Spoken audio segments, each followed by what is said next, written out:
जरा सोचिए, एक ऐसे शहर के बारे में जो सोने और रत्नों से बना था और फिर अचानक समुद्र में समा गया। यह सिर्फ कोई कहानी नहीं है। आज हम उस किंवदंती की गहराइयों में उतरने वाले हैं, जहां हजारों साल पुराना मिथक विज्ञान की कसौटी पर खरा उतरता है।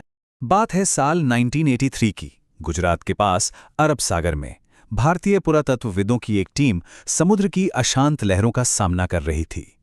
उन्हें शायद इस बात का जरा भी अंदाजा नहीं था कि उनकी ये खोज भारत के इतिहास को देखने का नजरिया हमेशा के लिए बदलने वाली है। उनके दिमाग में बस एक ही सवाल घूम रहा था, क्या वो कहानियां जो सदियों से सुनाई जा रही हैं सच हो सकती हैं?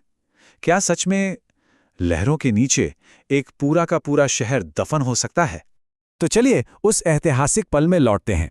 जैसे ही गोताखोर समुद्र की गहराइयों में उतरे, उन्हें रेत और चट्टानों के बीच कुछ ऐसा दिखा जो कुदरती नहीं लग रहा था। सीधी कतारों में लगे पत्थर, तराशी हुई दीवारें, साफ पता चल रहा था कि ये किसी इंसान के हाथों का काम है। ये एक अविश्वसनीय खोज थी। ये कुछ और नहीं बल्कि भगवान कृष्ण की पौराणिक नगरी थी। जी हां, डॉक्टर एस.आर. राव और उनकी टीम ने उस कहानी को सच साबित कर दिया था जिसे सदियों से सिर्फ एक मिथक माना जाता रहा। इस एक खोज ने इतिहास की किताबों पर कई सवाल खड़े कर दिए। तो आखिर इस शहर की कहानी है क्या? चलिए इस खोज से हजारों साल पीछे चलते हैं, उस वक्त में जब इस भव्य शहर की नींव रखी गई थी। कहानी कुछ यूं है कि जब भगवान कृष्ण ने मथुरा छोड़ा तो उन्होंने अपनी प्रजा के लिए एक सुरक्षित जगह की तलाश में समुद्रदेव से मदद मांगी, और समुद्रदेव में उन्हें पानी के बीच से 12 योजन यानी करीब करीब 96 किलोमीटर जमीन का एक टुकड़ा दे दिया। और फिर इसी दिव्य भूमि पर देवताओं के वास्तुकार भगवान विश्वकर्मा ने एक ऐसे शहर का निर्माण किया जो किसी चमत्कार से कम नहीं था। कहते हैं इसके चारों ओर बहुत बड़े बड़े द्वार थे और इसी वजह से इसका नाम पड़ा द्वारका, मतलब द्वारों का शहर। भागवत पुराण के मुताबिक यह कोई मामूली शहर नहीं था। जरा कल्पना कीजिए, 9 लाख से भी ज्यादा आलीशान महल जिनकी दीवारें सोने, हीरे और रत्नों से जड़ी थीं, चौड़ी चौड़ी सड़कें, एक बेहतरीन बंदरगाह और उस जमाने में एक ऐसी सिंचाई व्यवस्था जो किसी चमत्कार से कम नहीं थी। द्वारका को सच में धरती पर स्वर्ग कहा जाता था। लेकिन कहते हैं ना, हर सुनहरे दौर का अंत होता है। द्वारका की यह शानदार कहानी भी एक ऐसे श्राप के साए में आ गई जिसने इस भव्य शहर का भविष्य हमेशा के लिए बदल दिया। दरअसल द्वारका का भाग्य 2 श्रापों ने तय किया। पहला, महाभारत युद्ध के बाद अपने 100 बेटों की मौत से दुखी गांधारी ने भगवान कृष्ण के पूरे यदुवंश के विनाश का श्राप दे दिया। और दूसरा, जब कृष्ण के बेटे सांब ने मजाक में ऋषियों का अपमान किया तो उन्होंने श्राप दिया कि सांब एक ऐसे लोहे के मूसल को जन्म देगा जो पूरे वंश का नाश कर देगा। और इन शापों ने विनाश की एक ऐसी कड़ी शुरू की जिसे कोई रोक नहीं सका। शापित मूसल के एक टुकड़े से एक जानलेवा तीर बना, यदुवंश अहंकार और अधर्म में डूबता चला गया, और आखिर में एक त्योहार के दौरान नशे में हुई लड़ाई में उन्होंने खुद को ही खत्म कर लिया। भगवान कृष्ण के देह त्यागने के ठीक बाद विशाल समुद्र ने उस शानदार शहर को हमेशा हमेशा के लिए खुद में समा लिया। अब लौटते हैं 20वीं सदी में, जहां इस पौराणिक कहानी को साबित करने की वैज्ञानिक खोज शुरू हुई। वैसे इसकी पहली झलक 1930 के दशक में ही मिल गई थी, जब वहां के मछुआरों और यहां तक कि पायलटों ने भी समुद्र के नीचे कुछ अजीब सीधी लाइनों वाली आकृतियां देखने की बात कही थी। इस खोज को हकीकत बनने में कई दशक लग गए। 1963 में ASI को एक प्राचीन बस्ती के सबूत मिले। फिर 1970 के दशक में एक बहुत जरूरी तांबे की प्लेट मिली जिसने इस इलाके को भगवान कृष्ण से जोड़ा। और फिर आया साल 1979, जब डॉक्टर एस.आर. राव ने भारत की पहली समुद्री पुरातत्व इकाई बनाई, और इसी टीम ने 1983 में पानी के नीचे उस ऐतिहासिक खोज को अंजाम दिया। लेकिन ये सफर बिल्कुल भी आसान नहीं था। समुद्री पुरातत्व उस वक्त भारत में एक नया फील्ड था। ना तो उनके पास आधुनिक टेक्नोलॉजी थी और ना ही ज्यादा पैसे। कई वैज्ञानिक भी इस खोज पर शक करते थे। हालात इतने मुश्किल थे कि डॉक्टर राव को अपनी तनख्वाह से टीम के खाने पीने का खर्च उठाना पड़ता था। सोचकर देखिए, पहला अभियान सिर्फ 800 रुपए के बजट से शुरू हुआ था। इतनी चुनौतियों के बावजूद टीम का जुनून और मेहनत रंग लाई।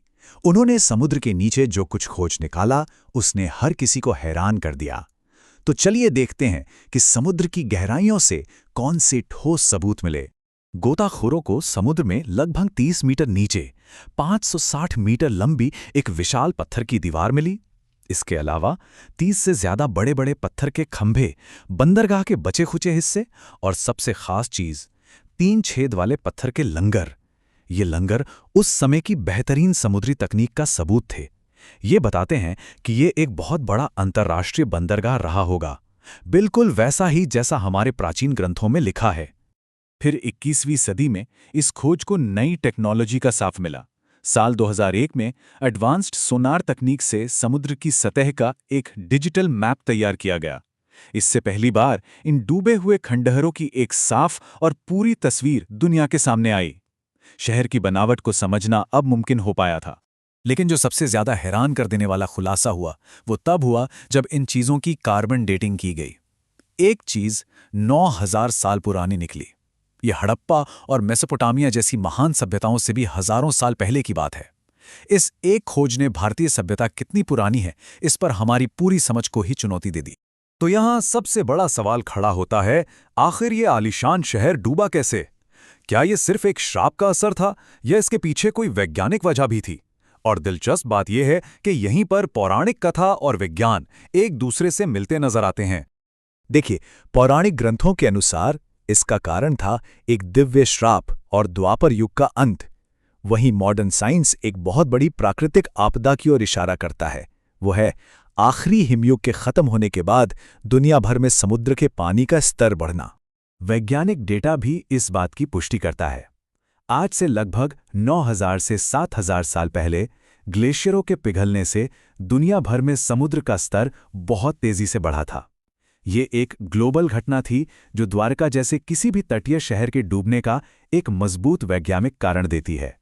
और सबसे आश्चर्य की बात सुनिए, भूवैज्ञानिकों ने भी ये माना है कि ये इलाका सच में समुद्र से हासिल की गई जमीन पर बसाया गया था, जिसे बाद में समुद्र ने ही वापस ले लिया।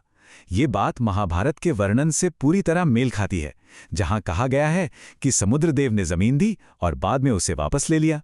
इस पूरी खोज की अगुवाई करने वाले डॉक्टर SR राव हमेशा ये मानते थे कि हमारी पौराणिक कथाएं सिर्फ कहानियां नहीं हैं। उन्होंने एक बार कहा था, मैं धर्म ग्रंथों को धार्मिक पुस्तकें नहीं बल्कि ऐतिहासिक दस्तावेज मानता हूं। उनकी यही सोच इस खोज की बुनियाद थी। तो आज हमारे सामने 2 द्वारका मौजूद हैं। एक, तट पर बसा हुआ एक जीवंत तीर्थ स्थल जहां हर दिन आस्था और भक्ति की गूंज सुनाई देती है, और दूसरी, समुद्र की गहराइयों में डूबी वो शांत रहस्यमयी नगरी जिसे विज्ञान की रोशनी धीरे धीरे फिर से जगा रही है।